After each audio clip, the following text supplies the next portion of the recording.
ನಮಸ್ತೆ, welcome back to my channel. Navratri ಹಬ್ಬ start ಆಯಿತು.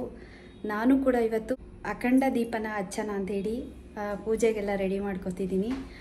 ಇವತ್ತು ಫಸ್ಟ್ ಡೇ ವೈಟ್ ಸ್ಯಾರಿನ ಹಾಕೋಬೇಕು. ಹಾಗಾಗಿ ಇವತ್ತು ನಾನು ಕೂಡ ವೈಟ್ ಸೀರೆನ ಹಾಕ್ಕೊಂಡಿದ್ದೀನಿ. ಪೂಜೆಗೆಲ್ಲ ರೆಡಿ ಮಾಡಬೇಕು. ಇನ್ನೂ ರೆಡಿ ಮಾಡಿಲ್ಲ, ಈಗ ಎಲ್ಲ ರೆಡಿ ಮಾಡ್ತಾ ಇದ್ದೀನಿ. ಎಲ್ಲ ಕ್ಲೀನ್ ಮಾಡ್ಕೊಂಡಿದ್ದೀನಿ ದೇವ್ರ ಮನೆಯೆಲ್ಲ. ದಿನ ಈಗ ಅಖಂಡ ದೀಪ ಹಚ್ಚಬೇಕು ಅಂತೇಳಿ ದೀಪನ ತೊಗೊಂಡು ಬಂದಿದ್ದೀನಿ. ಮಣ್ಣಿನ ದೀಪ ಚೆನ್ನಾಗಿದೆ. ಹಿಂದೊಂದು ದಿನವೇ ನೀರಲ್ಲಿ ಚೆನ್ನಾಗಿ ನೆನೆ ಹಾಕಿದೆ.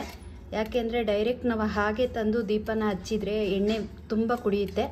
ಹಾಗಾಗಿ ಒಂದು ದಿನ ನೆನೆ ಹಾಕಬೇಕು. ಹಾಗೆ ನಾನು ನೀರಲ್ಲಿ ನೆನೆ ಹಾಕಿ ಇಟ್ಟು ಇದನ್ನು ವಾಶ್ ಮಾಡಿ ಇವಾಗ ಪೂಜೆಗೆಲ್ಲ ರೆಡಿ ಮಾಡ್ಕೊಳ್ಳೋಣ, ದೀಪ ಹಚ್ಚೋಕ್ಕೆ ಅಂತ ಸ್ಟಾರ್ಟ್ ಮಾಡಿದ್ದೀನಿ. ಮೊದಲು ಈಗ ದೀಪಕ್ಕೆ ರೆಡಿ ಮಾಡ್ಕೊಳ್ಳೋಣ ಅಂತ ರೆಡಿ ಮಾಡ್ಕೊತಾ ಇದ್ದೀನಿ. ಅರಿಶಿನ ಫುಲ್ಲು ಸವರಬೇಕು. ಅರಿಶಿನ ಫುಲ್ಲು ಸವರಬೇಕು ಕಂಪ್ಲೀಟ್. ನಾನು ಯಾವ ವರ್ಷವೂ ಮಾಡಿರಲಿಲ್ಲ, ಈ ವರ್ಷ ಮಾಡೋಣ ಅಂತ ಹೇಳಿ ಸ್ಟಾರ್ಟ್ ಮಾಡಿದ್ದೀನಿ. ಈ ವರ್ಷ ಮಾಡೋಣ ಅಂತ ಸ್ಟಾರ್ಟ್ ಮಾಡಿದ್ದೀನಿ. ಎಲ್ಲ ಒಳ್ಳೆಯದಾಗಲಿ ಅಷ್ಟೇ.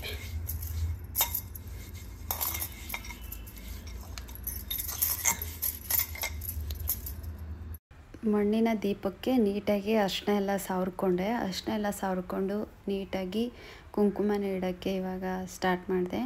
ಅಖಂಡ ದೀಪ ಹಚ್ಚೋದ್ರಿಂದ ಮನೇಲಿ ತುಂಬಾ ಒಳ್ಳೆಯದು. ಈ ಸಲ 11 ದಿನ ಬಂದಿರೋದ್ರಿಂದ ನಾವು 11 ದಿನದ ಕಾಲ ಈ ದೀಪನ ಉರಿಯುವಂತೆ ನಾವು ನೋಡ್ಕೋಬೇಕು. ಮತ್ತು ದೀಪ ಹಚ್ಚೋಕ್ಕೆ ಮೊದಲೇ ನಾವು ಸಂಕಲ್ಪನೂ ಕೂಡ ಮಾಡ್ಕೋಬೇಕು. ದೀಪನ ಎಡಭಾಗ ಇಲ್ಲ ಬಲಭಾಗ ಇಡಬೇಕು. ನಾನು ಯಾಕೆ ಸೆಂಟ್ರಲ್ಲಿ ಇಡ್ತೀನಿ ದೀಪನ ಅಂದರೆ, ನಮ್ಮ ಮನೆ ದೇವ್ರ ಮನೆ ಬಂದು ಮರದಲ್ಲಿ ಮಾಡಿರುವಂಥದ್ದು. ಸ್ವಲ್ಪ ಏನಾದರೂ ಆ ಕಡೆ ಈ ಕಡೆ ಸ್ವಲ್ಪ ಬೆಂಕಿ ತಾಕಿದ್ರೆ ಹೆಚ್ಚು ಕಮ್ಮಿ ಆದರೆ ಅಂತ ಹೇಳಿ ನಾನು ಮಧ್ಯ ಸೆಂಟ್ರಿಗೆ ದೀಪನ ಇಡಬೇಕು ಅಂತ ಅಂದ್ಕೊಂಡಿದ್ದೀನಿ. ಅಖಂಡ ದೀಪನ ನಾವು ಬೆಳಗೋಕ್ಕೆ ಮುಂಚೆ ಮೊದಲು ನಾವು ಸಂಕಲ್ಪನ ಮಾಡ್ಕೋಬೇಕು. ನಾನು ಈಗ ದೀಪನ ನೀಟಾಗಿ ರೆಡಿ ಮಾಡ್ಕೊಂಡಿದ್ದೀನಿ. ಇದಕ್ಕೆ 9 ಬತ್ತಿ ಇಲ್ಲ ಅಂದರೆ ಒಂದು 5 ಬತ್ತಿನ ನಾವು ಹಾಕಬೇಕು. ಮೊದಲು ಒಂದು ಮಣೆ ಇಟ್ಕೊಂಡು ಮಣೆ ಮೇಲೆ ಒಂದು ಕೆಂಪು ಬಟ್ಟೆನ ಹಾಸಿ ಅದ್ರ ಮೇಲೆ ನಾನು ರಂಗೋಲಿನ ಬಿಟ್ಟು ಆಮೇಲೆ ಒಂದು ತಟ್ಟೆ ಇಟ್ಟು ತಟ್ಟೆಗೆ ಅಕ್ಕಿನ ಹಾಕಿ ಅದ್ರ ಮೇಲೆ ಮತ್ತೆ ಒಂದು ತಟ್ಟೆನ ಇಟ್ಟು ತಟ್ಟೆ ಮೇಲೆ ನಾನು ದೀಪನ ಇಟ್ಟೆ.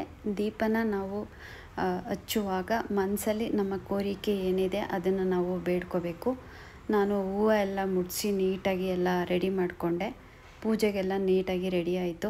ಅರಿಶಿನ, ಕುಂಕುಮ ಮತ್ತು ಹೂವು ಮತ್ತು ವರಾಹಿ ಅಮ್ಮನವ್ರದ್ದು ವಿಗ್ರಹ ಇತ್ತು. ಹಾಗಾಗಿ ನಾನು ವಿಗ್ರಹನ ಇಟ್ಟೆ. ನಾನು ನೈವೇದ್ಯಕ್ಕೆ ರವೆ ಮತ್ತು ಬೆಲ್ಲ ಹಾಕಿ ಸ್ವಲ್ಪ ಸಜ್ಜಿಗೆ ಥರನ ಮಾಡಿ ನಾನು ಇಟ್ಟೆ. ಪೂಜೆಗೆಲ್ಲ ಕಂಪ್ಲೀಟ್ ರೆಡಿ ಆಯಿತು.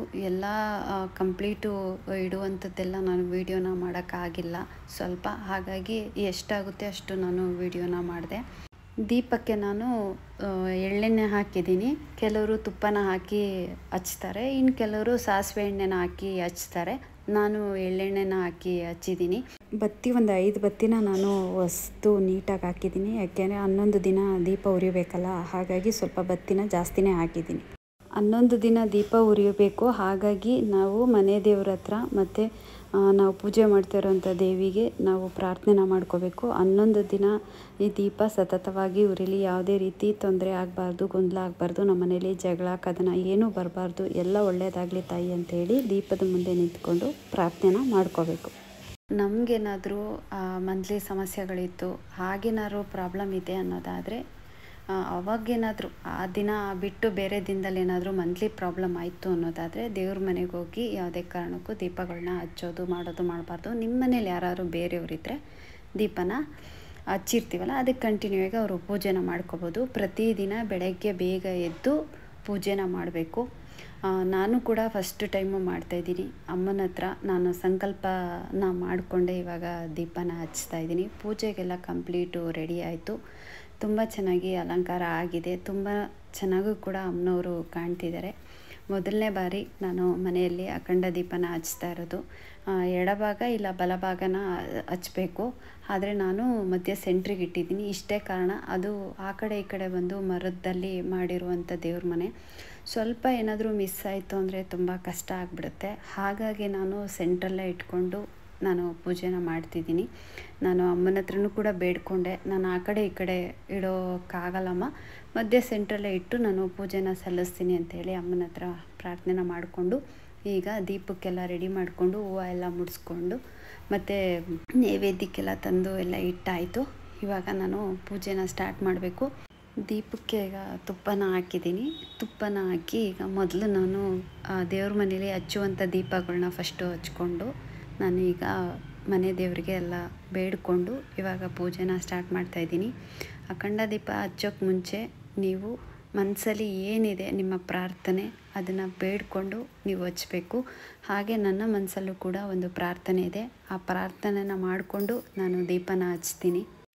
ದೀಪನ ಹಚ್ಚುವಾಗ ಮನೇಲಿ ನೀವೇನಾದರೂ ಅಖಂಡ ದೀಪ 11 ದಿನ ನೀವು ಪೂಜೆ ಮಾಡ್ತೀರಾ ಅಂದರೆ ಮನೇಲಿ ಯಾವುದೇ ಥರ ಜಗಳ ಆಗಲಿ ಗೊಂದಲ ಆಗಲಿ ಕಿರಿಕ್ ಮಾಡ್ಕೊಳ್ಳೋದು ಮನಸ್ಸಲ್ಲಿ ಬೇಜಾರು ಮಾಡ್ಕೊಳ್ಳೋದು ಈ ಥರ ಇರಬಾರ್ದು. 11 ದಿನದ ಕಾಲ ದೀಪ ಹೇಗೆ ಉರಿಯುತ್ತೋ ಹಾಗೆ ನಾವು ಕೂಡ ತುಂಬ ಖುಷಿಯಾಗಿರಬೇಕು. ನಾವೆಷ್ಟು ಖುಷಿಯಾಗಿ ಇರ್ತೀವಿ, ಚೆನ್ನಾಗಿರ್ತೀವಿ, ನಗ್ನಗ್ತಾ, ಹಾಗೆ ನಮ್ಮ ಮನೆಯಲ್ಲಿರುವಂಥ ದೀಪ ಮತ್ತು ದೇವಿ ಅನುಗ್ರಹನೂ ಕೂಡ ನಮಗೆ ತುಂಬ ಚೆನ್ನಾಗಿ ಆಗುತ್ತೆ. ಪ್ರತಿನಿತ್ಯ ಬೆಳಗಿನ ಜಾವ ಬೇಗ ಎದ್ದು ಮನೆಯೆಲ್ಲ ಸ್ವಚ್ಛ ಮಾಡಿಕೊಂಡು ನೀಟಾಗಿ 11 ದಿನಗಳು ಬೇಗ ಎದ್ದು ಬೆಳಗ್ಗೆನೇ ಪೂಜೆನ ಮುಗಿಸ್ಬೇಕು. ಪೂಜೆ ಎಲ್ಲ ಮುಗಿದ್ಮೇಲೆ ಲಲಿತಾ ಸಹಸ್ರನಾಮನ ಓದ್ತಾ ಇರಬೇಕು.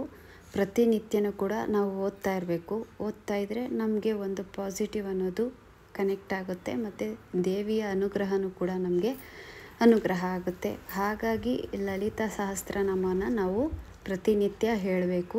11 ದಿನ ಹೇಳಬೇಕು ಮತ್ತು ಅದಾದಮೇಲೆ ಪ್ರತಿನಿತ್ಯನೂ ಕೂಡ ನೀವು ಹೇಳ್ಬೋದು. ಪೂಜೆ ಎಲ್ಲ ಮುಗಿದ ಮೇಲೂ ಕೂಡ ಪ್ರತಿದಿನ ನೀವು ದೇವರ ಹತ್ರ ಕೂತ್ಕೊಂಡು ಲಲಿತಾ ಸಹಸ್ರನಾಮನ ಹೇಳ್ತಾ ಬಂದರೆ ನಮಗೆ ತುಂಬಾ ಒಳ್ಳೆಯದಾಗುತ್ತೆ. ನಮ್ಗೆ ಯಾವುದೇ ರೀತಿ ನೆಗೆಟಿವ್ ಅನ್ನೋದು ಕನೆಕ್ಟ್ ಆಗಲ್ಲ, ಪಾಸಿಟಿವ್ ಅನ್ನೋದು ನಮಗೆ ಕನೆಕ್ಟ್ ಆಗುತ್ತೆ. ಯಾವಾಗಲೂ ನಾವು ನೆಮ್ಮದಿಯಿಂದ ಖುಷಿಯಿಂದ ನಾವು ತುಂಬ ಚೆನ್ನಾಗಿರ್ತೀವಿ. ಶರಣ್ಯೇ ತ್ರ್ಯಂಬಕೆ ದೇವಿ ನಾರಾಯಣಿ ನಮೋಸ್ತುತೆ. ಅಸ್ಯ ಶ್ರೀ ಲಲಿತಾ ಸಹಸ್ರನಾಮ ಸ್ತೋತ್ರಮಾಲಾ ಮಂತ್ರಸ್ಯ ವಶಿನ್ಯಾದಿವಾಗ್ದೇವತಾ ಋಷಯಃ ಅನುಷ್ಠುಪ್ ಛಂದಃ ಶ್ರೀ ಲಲಿತಾ ಪರಮೇಶ್ವರಿ ದೇವತಾ ಶ್ರೀಮದ್ವಾಗ್ಭವಕೂಟೇತಿ ಬೀಜಂ ಮಧ್ಯಕೂಟೇತಿ ಶಕ್ತಿಃ ಶಕ್ತಿಕೂಟೇತಿ ಕೀಲಕಂ ಶ್ರೀ ಲಲಿತಾ ಮಹಾತ್ರಿಪುರ ಸುಂದರಿ ಪ್ರಸಾದ ಸಿದ್ಧಿದ್ವಾರ ಚಿಂತಿತ ಫಲವಾಪ್ತ್ಯರ್ಥೇ ಜಪೇ ವಿನಿಯೋಗಃ ಧ್ಯಾನಂ ಸಿಂಧೂರಾರುಣ ವಿಗ್ರಹ ತ್ರಿನಯನಾ ಮಾಣಿಕ್ಯಮೌಲಸ್ಫುರತ್ತಾರಾನಾಯಕ ಶೇಖರ ಸ್ಮಿತಮುಖೀ ಮಾಪಿ ನಮಕ್ಷೋರುಹ ಪಾಣಿಭ್ಯಾಮಲಿಪೂರ್ಣರತ್ನಚಷಕಂ ರಕ್ತೋತ್ಪಲಂ ಬಿಭ್ರತೀಂ ಸೌಮ್ಯಾಂ ರತ್ನಘಟಸ್ಥರಕ್ತಚರಣಾಂ ಧ್ಯಾಯೇತ್ ಪರಾಮಂಬಿಕಾಂ.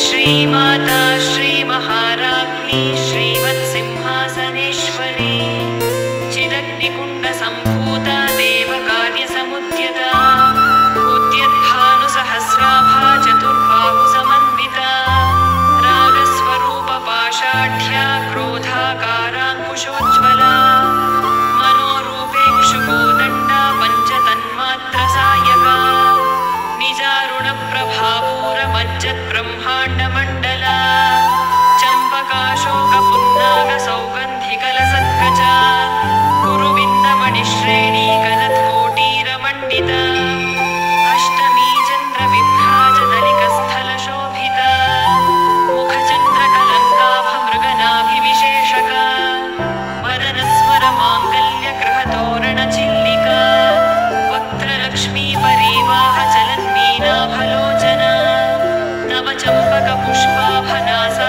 ದಂಡ ವಿರಾಜಿತ ತಾರಾಕಾಂತಿ ತಿರಸ್ಕಾರಿ ನಾಸಾಭರಣ ಭಾಸುರ ಕದಂಬ ಮಂಜರಿ ಕ್ಲುಪ್ತ ಕರ್ಣಪೂರ ಮನೋಹರ ತಾಟಂಕ ಯುಗಲೀಭೂತ ತಪನೋಡುಪ ಮಂಡಲ ಪದ್ಮರಾಗ ಶಿಲಾದರ್ಶ ಪರಿಭಾವಿಕ ಮೂಲಭೂ ನವ ವಿದ್ರುಮ ಬಿಂಬ ಶ್ರೀ ನೆಕ್ಕಾಲಿರದರಚ್ಛದ ಶುದ್ಧ ವಿದ್ಯ द्विजपङ्क्तिद्वयोज्ज्वला कर्पूरवीटिकामोदसमाकर्षद्दिगन्तरा निजसल्लापमाधुर्यविनिर्भर्त्सितगच्छपि मन्दस्मितप्रभापूरमज्जत्कामेशमानसा अनाकलितसादृश्यचुबुकश्रीविराजिता कामेशबद्धमाङ्गल्यसूत्रशोभितगन्धरा कनकाङ्गदकेयूरकमनीयभुजान्विता रत्नग्रैवेयचिन्ताकलोलमुक्ता फलान्विता कामेश्वरप्रेमरत्नमणिप्रतिपणस्तनी नाभ्यालबालरोमालिलता फलकुचद्वयी लक्ष्यरोमलताधारता समुन्नेयमध्यमा स्तनभारदलन्मध्यपट्टबन्धवलित्रया अरुणारुणकौसुम्भवस्त्रभास्वत्कटीतटी रत्नकिङ्किणिकारम्यरशनादामभूषिता कामेशज्ञातसौभाग्यमार्दवोरुद्वयान्विता माणिक्यमकुटाकारचारुद्वयविराजिता इन्द्रगोप